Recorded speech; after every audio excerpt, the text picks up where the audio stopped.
improved. So I've seen, unfortunately, the negative impacts in my personal life as well as professional life when there's colleagues who are dealing with it and can't make it to work or have to leave early because of pain or just trauma.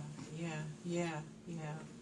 It's real. There are, colleagues right now that, that I know that are fighting this disease. And, it's important to have a lot of support when you're going through it because, whether the treatment is, radiation, and people think that that's a little less invasive, and I know, for my sister, that's exactly the treatment that you went through. But talk a little bit about, what that was like. Radiation, while it's definitely less disruptive to one's life than chemo, is not an easy thing to go through.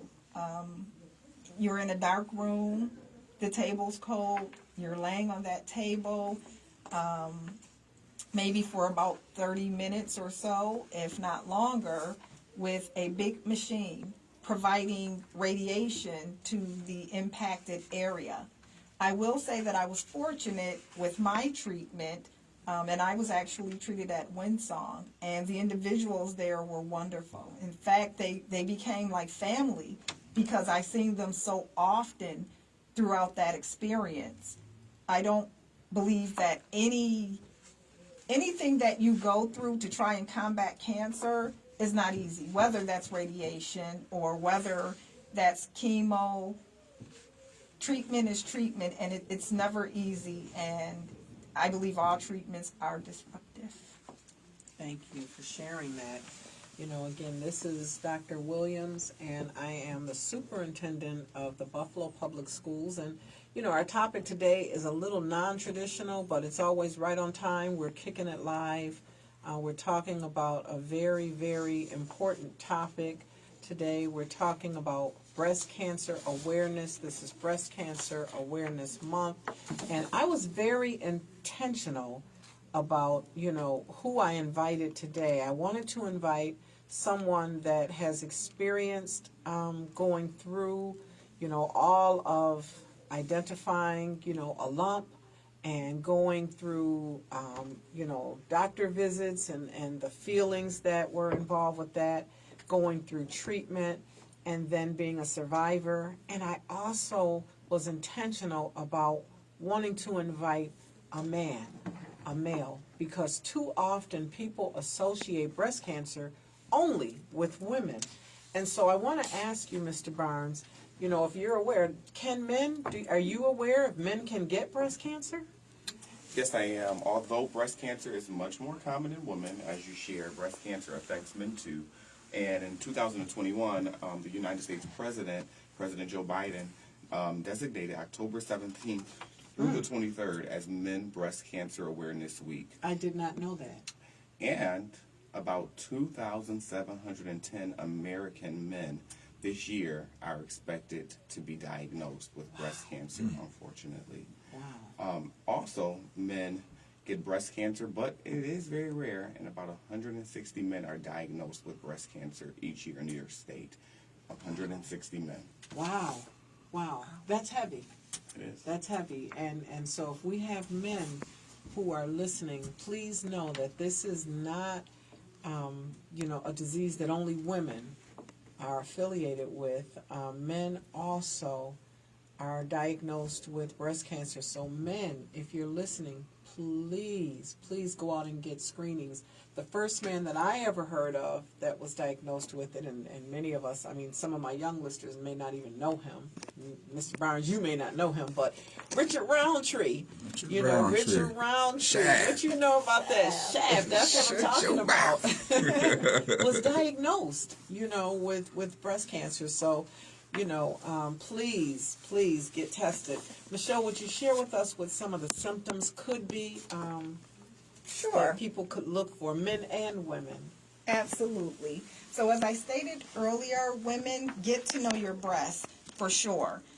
Some of the symptoms include any change in the size or shape of the breast, pain in any area of the breast, which was my case with the odd feeling that I felt, a nipple discharge other than breast milk, and it could be blood, so watch for any unusual discharge from your nipple. Also, a new lump in the breast or under your arm, so be sure to feel underneath your arms as well.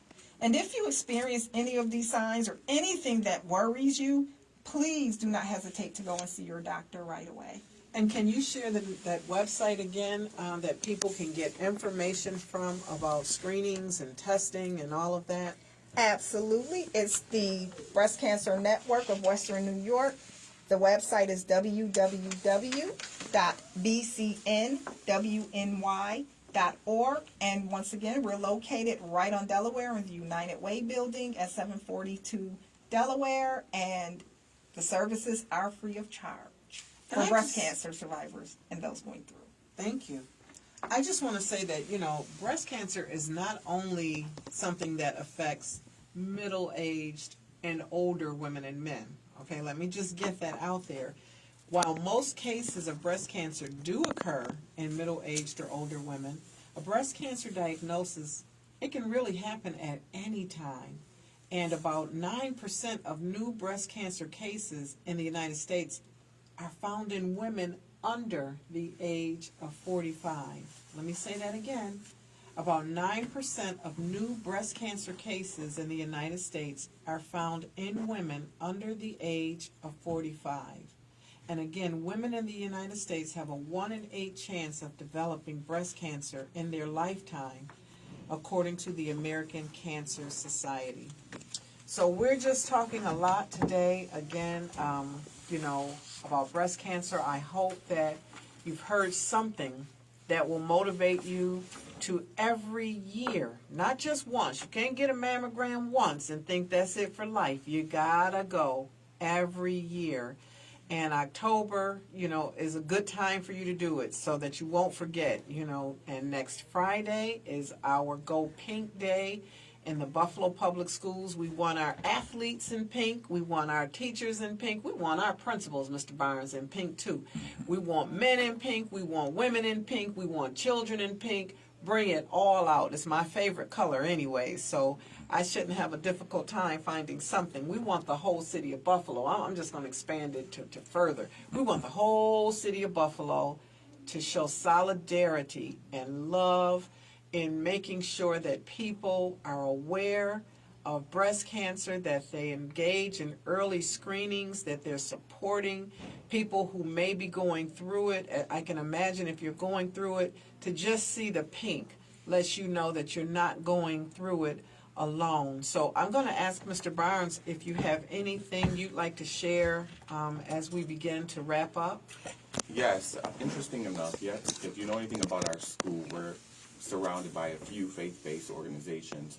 And yesterday, while sitting at my desk, I got a phone call. My school clerk said that the pastor's wife of Prince of Peace Church was on the phone and would like to speak to me. And that's a very different phone call. So I took the phone call, and she asked if she could bring over to the school flyers, because next Saturday, their church is doing a luncheon for breast cancer awareness for women, and she wanted as many women from the community as possible to participate. So we're sending those flyers home with our students, and it just happened to be that I had this platform to be able to share with the community at large as well. And when is that again? It's next Saturday It is next Saturday at Prince of Peace Church on October 21st, and it's going to be a luncheon, and I believe it's around 11 a.m. if I'm not mistaken. And that's right on Kensington, Right, in between? Right on Kensington and Grider. Kensington and Grider, next Saturday. Is it free? And it's completely free. And one thing I know for sure, they cook very well in churches. So you're going to eat real, real good if you go next Saturday. Next Saturday, Buffalo. Go out and support. And I'd like to ask Michelle if you have anything that you would like to share as we begin wrapping up. I would just like to reiterate what Dr. Williams mentioned. Please be diligent in getting your annual mammograms. Please, at the age of 40, when your doctor begins to give you those scripts, please do not ball them up or toss them to the side. Please utilize them and go. Early detection is key. It's a little scary. I know it's a little scary when you go because we never want to hear bad news. But hearing that, it's a stage 0, stage 1, stage 2, and, there's treatment that's available and all of that is encouraging. You don't want to go and you've been having symptoms for years and years and years, and, the prognosis is more challenging. So Michelle was sharing she's got one more thing that she wants to share. Yes, just one more important fact that I would like to share is that when you do have your mammograms, if you're told that you have dense breasts, please be sure to inquire about additional screening, because if you have dense breasts, it's more than likely going to be an MRI or an ultrasound that's actually going to pick up your breast cancer. All right. So you've heard it here on Kicking It Live. I know our topic again was, a little bit different. And a couple of weeks ago, I believe Mr. Lou Pettigrew was over at Roswell Park. And, at that point, he was really encouraging men to come out for, prostate and colon screenings. And so, this is our time, especially communities of color.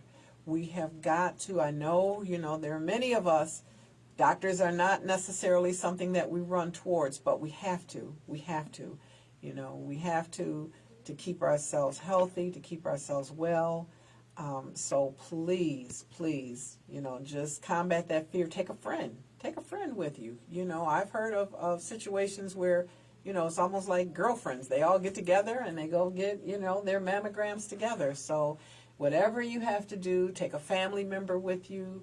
But please do it, and do not wait until you are 45, 50, 55, 60. Do it earlier, especially if you're having any symptoms. Don't ignore those symptoms. So again, this was a little bit different topic, but we know that we're all going pink next Friday, October 20th, in the Buffalo Public Schools. We're asking the city of Buffalo to join us. Go pink next week. I guess I have a couple of minutes left, and I just want to say that, for the Buffalo schools, we're a diverse school district, and we have so many great programs. And right now, testing is happening for our gifted and talented programs. And I see Mr. Barnes, he is shaking his head vigorously that, yes, this is that time, because his school is one of those schools. So, it's not one of those things that if you don't do the testing, you think, I'll do it later, I'll get in late. You got to do it during this time frame. So, Mr. Barnes, if you just want to say a plug or anything, your school is certainly a wonderful school. It's a great day when I get over to 61 and I see children with violins and, in theater and, the gifted and talented program that you have. If you have anything at all that you want to share with our listeners before we wrap up, last words. Yes, as Dr. Williams shared, for the criterion-based schools, which is School 61, Arthur O'Eve, which is my school, School 64, Olmsted 156, Big Olmsted, and City Honors, the testing window is open now. You have to apply by December 1st to be tested to get into one of those criterion-based schools. So often we get parents that come to us in January and February, and they can't do it until the following year. So if you're interested in one of those criterion-based schools that I just referenced, please make sure you apply by December 1st. And Ms. Kelly Daniels and her team at Central Registration will be 100% helpful to you. But if you come after December 1st, unfortunately, they will not be able to. So please get it done. And where can they get applications? Are they online at the buffaloschools.org website? Yes, they're online at buffaloschools.org. There is Ms. Daniels has an electronic application that you can fill out so that you can do it, right from the comfort of your home. You can go down to Central Registration, or you can come into the school. We have them in the schools. We have a gifted and talented open house at my building this coming Wednesday, on the 18th. And at that point, we'll be able to help you fill out the application in person. What time is your open house? Our open house is this coming Wednesday at 5 p.m. And if you cannot make it to the in-person open house, we're going to do one again on the 19th virtually so that everyone has access, an equitable approach. That's how we do it. That's how we do it in the Buffalo Public Schools. You want to join our family? I'm telling you, we're doing some big things. We're taking it to the next level. So this is how we do it in the Buffalo Public Schools. Thank you so much for listening.